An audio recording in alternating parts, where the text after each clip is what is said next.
الحمد لله رب العالمين والصلاة والسلام على سيد الأنبياء والمرسلين أما بعد فأعوذ بالله من الشيطان الرجيم بسم الله الرحمن الرحیم۔ تو آج میں آپ لوگوں کے لیے ایک رسالہ لے کر آئی ہوں نئی کہانی کے ساتھ، اس کا نام ہے چڑیا اور اندھا سانپ۔ اس رسالے میں ہمیں جو ہے وہ بہت سی ہدایتیں ملیں گی، بہت سے سبق بھی حاصل ہوں گے۔ تو چلیے بنا ٹائم کو ویسٹ کرے ہم اپنا رسالہ شروع کرتے ہیں۔ رسالہ شروع کرنے سے پہلے درود شریف کی فضیلت سن لیتے ہیں کہ مدینہ کے سلطان رحمت عالمین کا فرمان عظمت نشان ہے کہ کوئی مشکل آئے تو اس مشکل میں جو کوئی مجھ پر کثرت سے درود پاک پڑھتا ہے تو اس کی مشکل ختم ہو جاتی ہے، وہ بلاؤں سے بچ جاتا ہے، اس کی جو بلائیں ہیں اس کی سر پر وہ ٹل جاتی ہے۔ چلیے اب جو ہے رسالہ اپنا شروع کرتے ہیں کہ چڑیا اور اندھا سانپ، اس کی پیچھے کیا کہانی ہے، کیا کہا گیا ہے اس کہانی میں، کیا سبق ملنے والا ہے ہمیں، تو ہم شروع کرتے ہیں۔ اچھا جی، تو ڈاکوؤں کا ایک گروہ ڈکیتی کے لیے ایک مقام پر پہنچا، تو وہاں پر 3 کھجوروں کے درخت تھے اور ایک جگہ وہ خشک درخت تھا، یعنی کہ اس کے اندر کھجوریں نہیں تھی، وہ بغیر کھجوروں کا درخت تھا۔ ڈاکو کے سردار جو تھے اس کا بیان یہ ہے، ڈاکو کے سردار کا بیان یہ ہے کہ میں نے دیکھا کہ ایک چڑیا جو تھی وہ پھل، یعنی جو پھل والا درخت تھا، پھلدار درخت تھا، اس سے اڑ کر خشک درخت پر جا بیٹھی اور پھر تھوڑی دیر بعد واپس اڑ کر اس درخت پر آئی، پھل والے درخت پر، پھر وہاں سے اڑی اور پھر جا کر خشک درخت پر بیٹھی اور پھر واپس پھل والے درخت پر آ کے بیٹھ گئی۔ تو انہوں نے یہ دیکھا، انہیں بہت تعجب ہوا اس بات پر، تو کیا کہتے ہیں وہ، اسی طرح اس نے بہت سارے چکر لگائے چڑیا نے۔ میں تعجب کے مارے خشک درخت پر چڑھا تو کیا دیکھتا ہوں کہ وہاں ایک اندھا سانپ منہ کھولے بیٹھا ہے اور چڑیا اس کے منہ میں کھجور رکھ جاتی ہے۔ یہ دیکھ کر میں رو پڑا اور اللہ تعالیٰ کی بارگاہ میں عرض گزار ہو گیا، یا الہی، ایک طرف یہ سانپ ہے، اس کو مارنے کا حکم تیرے نبی محترم صلی اللہ تعالیٰ علیہ وآلہ وسلم نے دیا ہے، مگر جب تو نے اس کی آنکھیں نہیں ہیں، یعنی اس کو نابینا کیا ہے، تو اس کے گزارے کے لیے ایک چڑیا کو مقرر فرما دیا۔ واہ شان و قدرت، عظیم شان و قدرت ہے۔ دوسری طرف میں تیرا مسلمان بندہ ہوں کہ باوجود اس مسلمان ہونے کے باوجود بھی مسافروں کو ڈرا دھمکا کر لوٹ لیتا ہوں۔ اسی وقت غیب سے ایک آواز گونجتی ہے کہ اے فلاں، توبہ کے لیے میرا دروازہ کھلا ہے۔ یہ سن کر میں نے اپنی تلوار توڑ ڈالی اور کہنے لگا، میں اپنے گناہوں سے باز آیا۔ پھر وہی غیبی آواز سنائی دی کہ ہم تمہاری توبہ کو قبول کرتے ہیں۔ جب اپنے رفقا کے پاس آیا، یعنی کہ جو اس کا گروپ تھا، جو ٹیم تھی ڈاکوؤں کی، اس کے پاس وہ واپس آیا تو یہ ماجرا اس کو بیان کر دیا اپنے گروپ کو۔ اب ہم بھی اپنے پیارے پیارے اللہ عز و جل سے صلح کرتے ہیں۔ یہ کس نے کہا؟ یہ گروپ نے کہا، یہ جو ٹیم بنی ہوئی تھی، گروہ جو ایک تھا ڈاکو کا، ان لوگوں نے بھی یہ کہا کہ ہم بھی اپنے پیارے عز و جل سے صلح کر لیتے ہیں۔ چنانچہ انہوں نے بھی سچے دل سے توبہ کر لی اور سارے حج کے ارادے سے مکہ مکرمہ کی طرف روانہ ہو گئے۔ 3 دن کے سفر کرتے ہوئے ایک گاؤں میں پہنچے تو وہاں ایک نابینا گڑیا دیکھی جو میرا نام یعنی سردار کا نام لے کر پوچھنے لگی کہ کیا وہ بھی اس قافلے میں موجود ہے۔ ابھی ڈاکو کا سردار بول گئے، ٹھیک ہے نا، کہ وہ لوگ جب روانہ ہو گئے تھے حج کے لیے تو وہاں پر ایک گڑیا بیٹھی تھی ایک گاؤں میں، جس نے پوچھا، وہ اندھی تھی تو اس لیے اس نے پوچھا کہ کیا یہاں پہ سردار بھی موجود ہے ڈاکوؤں کا۔ تو سردار آگے بڑھا اور اس نے بولا، جی ہاں میں ہی ہوں، کہو کیا بات ہے۔ تو گڑیا اٹھی اور گھر کے اندر سے کپڑے نکال کر لائی اور کہنے لگی، چند روز ہوئے میرا نیک فرزند انتقال کر گیا ہے، یہ اسی کے کپڑے ہیں۔ مجھے 3 راتوں سے تقریباً روزانہ سرور کائنات صلی اللہ تعالیٰ علیہ وآلہ وسلم نے خواب میں تشریف لا کر تمہارا نام لے کر ارشاد فرمایا ہے کہ وہ آ رہا ہے، یہ کپڑے اسے دے دینا۔ کس کو دے دینا؟ سردار کو دے دینا، جو کہ ڈاکو کا سردار آیا ہے، ابھی تو توبہ کر کے آیا ہے نا، یہ اسی کی بات ہو رہی ہے۔ میں نے اس سے وہ مبارک کپڑے لے لیے۔ یہ سردار نے کہا کہ سردار بولتا ہے کہ میں نے اس گڑیا سے مبارک کپڑے لے لیے اور پہن کر اپنے رفقا سمیت یعنی اپنے گروپ کے سمیت جو قافلہ جا رہا تھا مکہ مکرمہ میں حج کے لیے جا رہا تھا اس کے ساتھ مل کر پھر روانہ ہو گئے مکہ مکرمہ کی طرف۔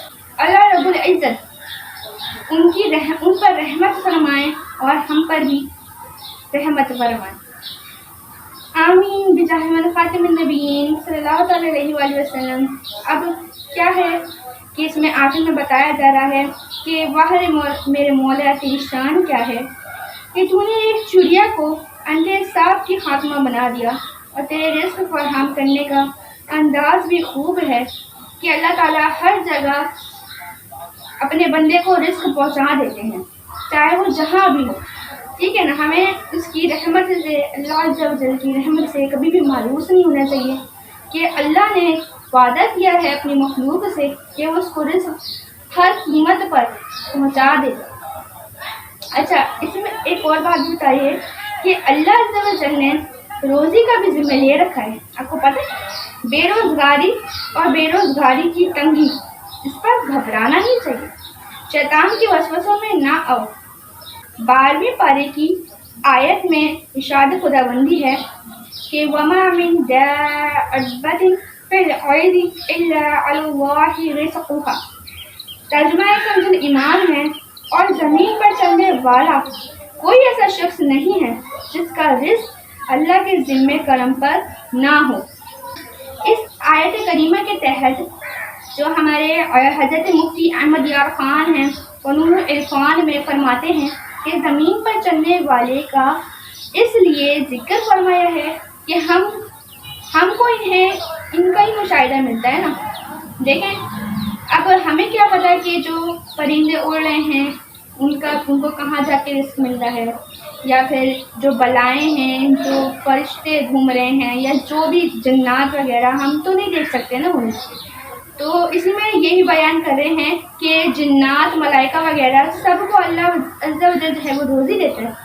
اب ان کو نہ ہی تو ہم دیکھ سکتے ہیں نہ سن سکتے ہیں، تو اس لیے قرآن میں بھی جو ہے ہمارے لیے وہ ترجمہ یہ فرمایا گیا ہے کہ زمین پر چلنے والوں کا ذکر کیا گیا ہے تاکہ ہم جیسے مخلوق جو ہیں، ہمارے اشرف المخلوقات جو ہیں، وہ اس بات کو سمجھنے میں آسانی پالیں کہ اللہ عز و جل رزق جو ہے نا، رزق جو دیتا ہے نا وہ سب کو دیتا ہے۔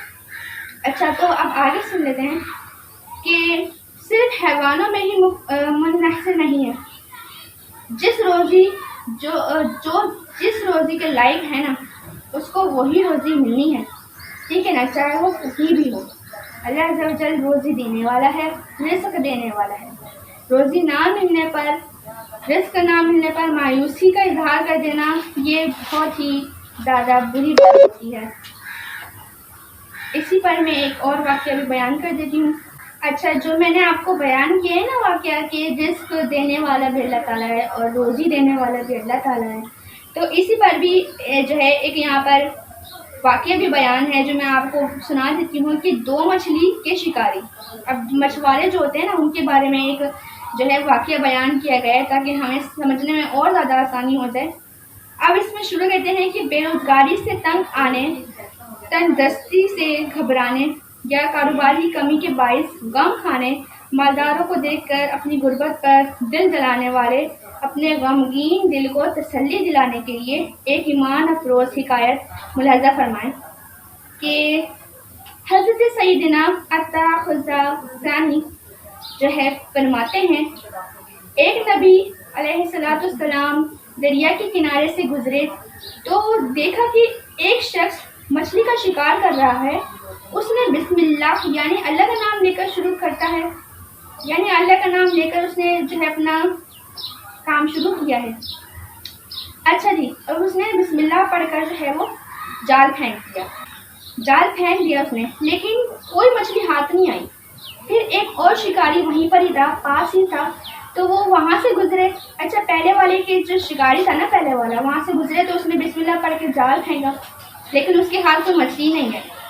اب وہ اس کے تھوڑا آگے گئے تو وہاں پہ ایک اور شکاری بھی تھا، جو کہ اس نے کیا کیا، اس نے شیطان کا نام لے کر جال ڈالا تو اتنی مچھلیاں نکلیں کہ اس کا وزن کرنا بھی مشکل ہو گیا۔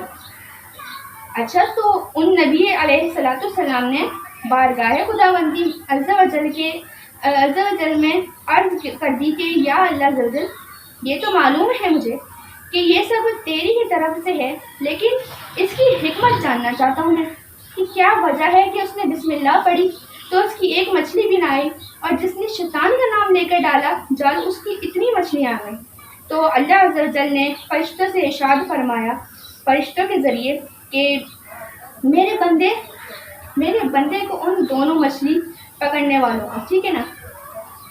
اب کیا ہوا ہے کہ اللہ تعالیٰ فرماتے ہیں کہ میرے جو دو بندے ہیں نا نیچے مچھلی پکڑنے والے دونوں، ان کا جو ہے اخروی یعنی مقام دکھاؤ ان کو، جو آخر میں ان کا مقام ہوگا نا حشر کے دن، یا ہم کہتے ہیں حساب کے دن، جو مقام ہوگا ان دونوں کا وہ کیا ہوگا۔ جب انہوں نے بسم اللہ پڑھ کر جال ڈالنے کی بات کی نا کہ جس نے بسم اللہ پڑھ کر جال ڈالا اس کی آخرت میں کیا ہوگا، تو اس میں بیان کیا گیا کہ اس کی آخرت میں اس کو عظمت و عزت حاصل ہوگی، اور جو شیطان کا نام لے کر جال ڈالنے والے ہیں نا اس کو کیا ہوگا، اس کو آخرت کی رسوائی اور ذلت ملحظہ فرمائی جائے گی۔ الرحمن الحفیظ، اللہ تعالیٰ جو ہے وہ ہم لوگوں کو بھی اچھی اور نیک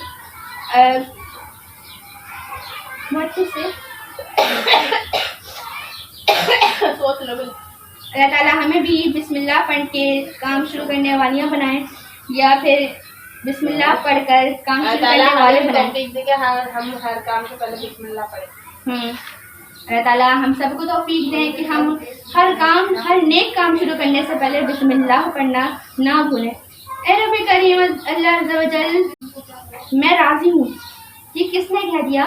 یہ کہہ دیا احمد یارا خان نے، جو کہ وہاں سے گزر رہے تھے، جو کہ نبی تھے، جنہوں نے یہ واقعہ پورا دیکھا تھا اپنے آنکھوں کے سامنے۔ انہوں نے یہ سارا معاملہ سن کر کہ جس نے بسم اللہ پڑھی ہے اس کو آخرت میں عزت و عظمت ملے گی، اور جس نے شیطان کا نام دیا تھا اس کو ذلت و رسوائی ملے گی، یہ سب سن کر، یہ سب دیکھ کر انہوں نے کیا فرمایا، اپنے اللہ عز و جل کی بارگاہ میں کہا کہ اے اللہ، میں اس سے راضی ہوں، تو جو کرتا ہے سب اچھا کرتا ہے۔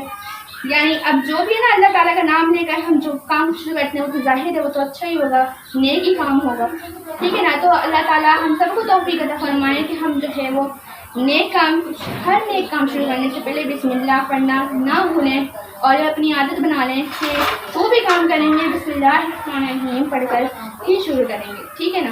تو ملتی ہوں میں اسی طرح ایک اگلی ویڈیو میں ایک اور اچھی کہانی لے کر، یا دین کی بات لے کر، عرض دین کے لیے۔ تو ملتی ہوں نیکسٹ ویڈیو میں، تب تک کے لیے اپنا بہت خیال رکھیں۔ اللہ حافظ۔